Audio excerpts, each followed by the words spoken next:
Assalamualaikum warahmatullahi wabarakatuh. Good morning, good afternoon, good evening, and good night everyone. My name is Prachna Aldarumaisa, and today I would like to present my analysis of a journal entitled The Phenomenon of Cancel Culture in Indonesia Between Ethics, Social and Political Dynamics in Digital Space. And the purpose of this video is to fulfill an assignment for the English course lecture by Mr. Anjar Setiawan. Based on the journal that I analyzed, I chose the topic, How does social media influence cancel culture? Because I believe this issue is closely related to our daily use of social media.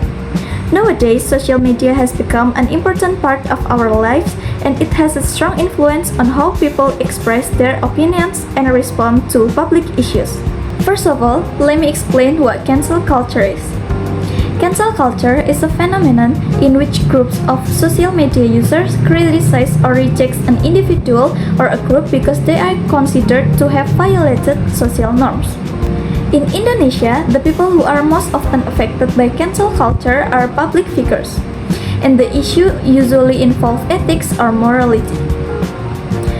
But however, according to the journal, this phenomenon has changed from constructive criticism into mass judgment that is not always based on facts. This situation becomes worse because digital literacy is still relatively low and there are no clear regulations to deal with this issue. So as a result, digital space becomes more vulnerable to provocation and healthy public discussion continue to decline. And now I would like to share my opinion.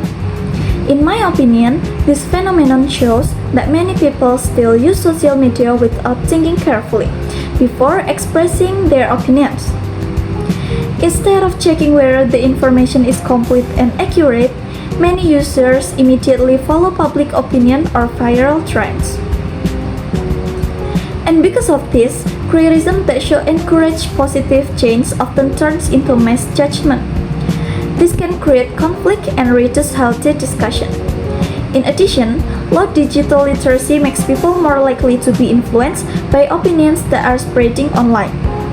Therefore, I believe that social media users should become more critical and responsible when sharing or responding to information.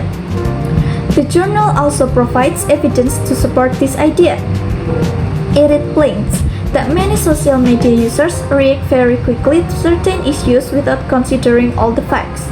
The journal also states that social media algorithms make information spread much faster, allowing opinions to become viral in a very short time. As a result, mass judgment can happen more easily. Another important finding is that people with low digital literacy are more likely to believe viral information without verifying it first. This situation increases polarization and makes public discussion less healthy.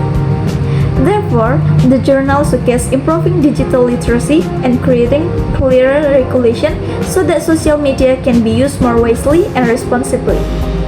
After reading and analyzing this journal, I realized that social media itself is not the main problem. The real problem is how people use it. My main point is that social media does not directly cause cancel culture, but it makes the phenomenon spread much faster. Without critical thinking and digital literacy, constructive criticism can easily become mass judgment. I also learned that if users verify information and think critically before reacting, the negative impact of cancel culture can be reduced. In other words, social media can become a healthier place if we use it responsibly. Thank you so much for your attention, and that's all from me. Wassalamualaikum warahmatullahi wabarakatuh. See you!